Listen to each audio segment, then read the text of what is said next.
کہ جب اہل شام نے الگ حکومت اپنی قائم کر دی، حضرت علی کے مقابلے میں اپنی حکومت کا اعلان کر دیا تحکیم کے فیصلے کے بعد، اور اس پر خوارج کی ایک جماعت بن گئی، الگ ہو گئے، جنہوں نے پھر بڑی خوفناک جنگیں کی، بڑے زمانے تک وہ مسلمانوں کو نقصان پہنچاتے رہے۔ تو 3 خارجی اکٹھے ہوئے کہ جتنا فساد ہے نا اس کی جڑ ہے ایک عمرو بن عاص اور معاویہ بن ابی سفیان اور علی بن ابی طالب رضی اللہ تعالیٰ عنہ، ان تینوں کو قتل کر دو، فتنہ ختم ہو جائے گا۔ تو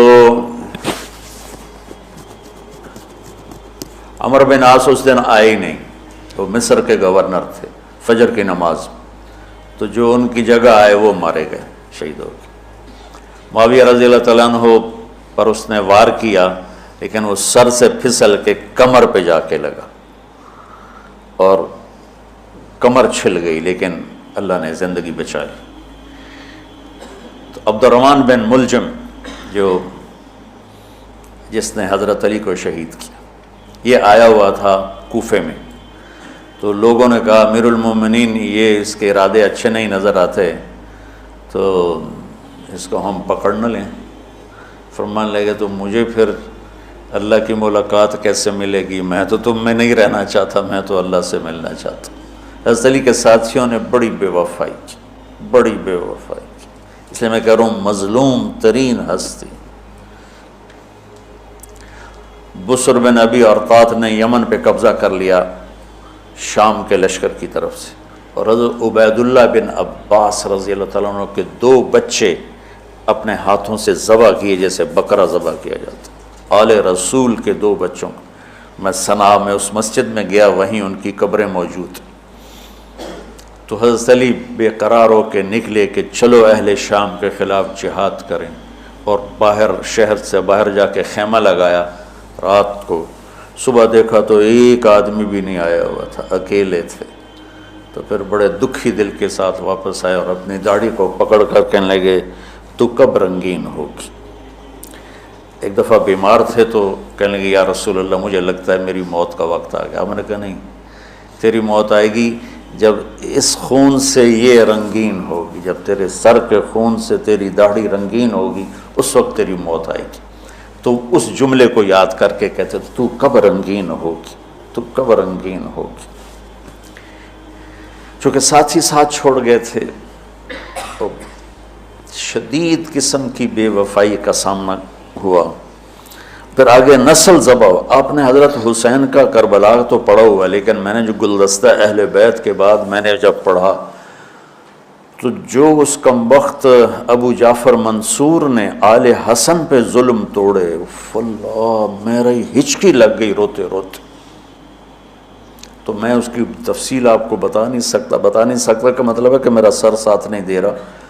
تو ہچکی لگ گئی میری روتے روتے کہ ساری اولاد کو آخر میں پہلی دردناک سزائیں دی، دردناک سزائیں دی، اور پھر ان سب کو ایک کمرے میں بند کر کے چاروں طرف سے کمرہ ٹائٹ کر دیا، ہوا بند کر دی، گھٹ کے سارے شہید ہو گئے، اس کے تڑپ تڑپ کے سب اس میں شہید ہو گئے۔ اس لیے میں کہہ رہا ہوں سب سے مظلوم ہستی ہیں علی بن ابی طالب۔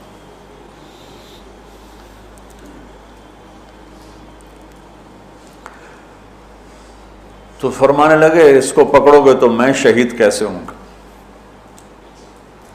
پھر ایک دن دیکھا کہ لوگ گھر کے باہر پہرا دے رہے تھے۔ آپ نے کہا کیا کر رہے ہو؟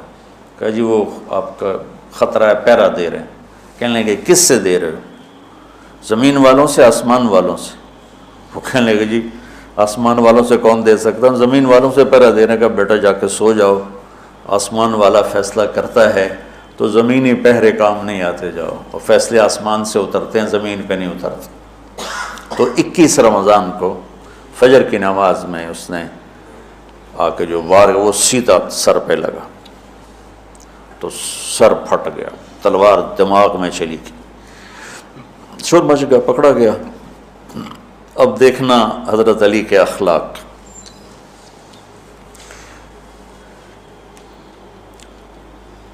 لوگ اکٹھے ہو گئے. حضرت زینب کو پتہ چلا تو وہ بھاگی بھاگی آئیں اور رونے لگی، واہ ابتا واہ ابتا.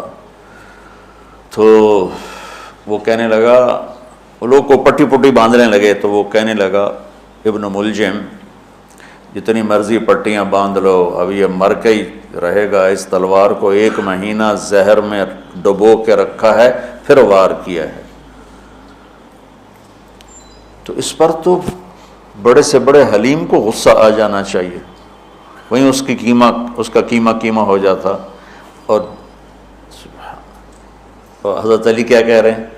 بھائی اس کے لیے نرم بستر بچھاؤ، اس کو گرم گرم کھانا کھلاؤ، اسے ٹھنڈا ٹھنڈا پانی پلاؤ.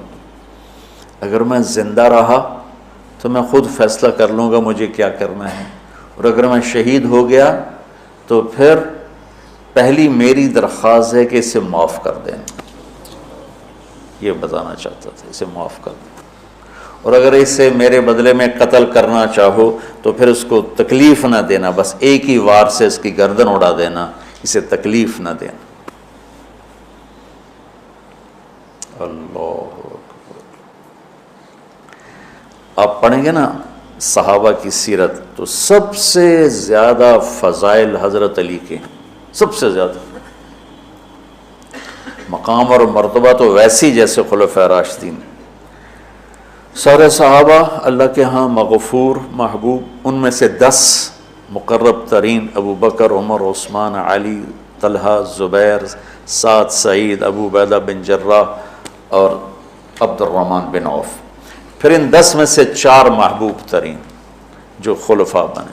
پھر جیسے ان کی خلافت کی درجہ بندی ہوئی ایسے ان کے مقام اور مرتبے کی درجہ بندی ہوئی. لیکن فضائل سب سے زیادہ حضرت علی کے ملتے ہیں. اور یہ ایک فضیلت جو حضرت علی کو اللہ کے نبی نے سنائی، ہاتھ پکڑ کر یوں اپنے سینے کے قریب لگا کے فرمایا، اَتَرْضَىٰ أَن يَكُونَ مَنزِلُكَ مُقَابِلَ مَنزِلِي فِي الْجَنَّةِ. علی تو راضی ہے جنت میں تیرا گھر میرے گھر کے سامنے ہوگا. تو حضرت علی رونے لگے کہ نہیں حضرت میں راضی، میں راضی.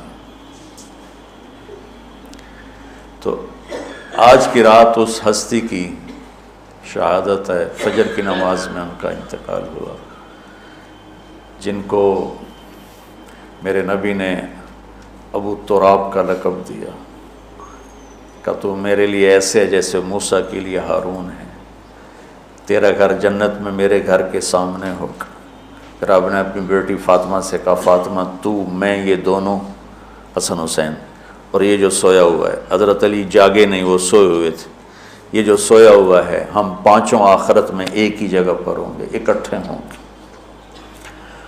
تو یہ بڑے درجے کے صحابہ میں. اور اللہ کی قدرت ہے کہ اللہ نے کسی خالص ہاشمی کو حکومت نہیں دی، کامیاب نہیں ہونے تھی. بنو عباس بھی اہل بیت ہیں لیکن ذرا دور سے. ان کے 35 حکمران آئے، 35 میں سوائے ایک کے سب کی مائیں ہاشمی نہیں تھی. پہلے ہاشمی خلیفہ بنے حضرت علی، والد کی طرف سے بھی والدہ کی طرف سے. اور وہ کہتے تھے تو کب رنگین ہوگی، اور موت مانگتے مانگتے یہاں تک کہ شہید ہو کے چلے گئے اور دکھوں بھری زندگی گزار. وَلَقَدْ رَأَيْتُهُ فِي بَعْضِ مَوَاقِفِهِ وَقَدْ أَرْخَى اللَّيْلُ سُدُولَهُ وَغَارَتْ نُجُومُهُ وَهُوَ قَائِمٌ يُصَلِّي فِي الْمِحْرَابِ قَابِضًا عَلَى لِحْيَتِهِ يَتَمَلْمَلُ تَمَلْمُلَ السَّلِيمِ وَيَبْكِي بُكَاءَ الْحَزِينِ وَيَقُولُ لِلدُّنْيَا إِلَيَّ تَغَرَرْتِ وَإِلَيَّ تَشَوَّقْتِ وَإِلَيَّ تَزَيَّنْتِ وَإِلَيَّ تَشَوَّفْتِ آهٍ آه من قلة الزاد وبعد السفر ووحشة الطريق. آيتها الدنيا غري غيري قد بتتك الثلاث عمرك قصير ومجلسك حقير وخطرك يسير. آه من قلة الزاد وبعد السفر ووحشة الطريق. یہ درد بھری فریاد ان کی روز ہوتی تھی رات کو. ایسے تڑپتے تھے جیسے سانپ کا ڈسا تڑپتا ہے، اور ایسے روتے تھے جیسے دکھوں کا مارا روتا ہے.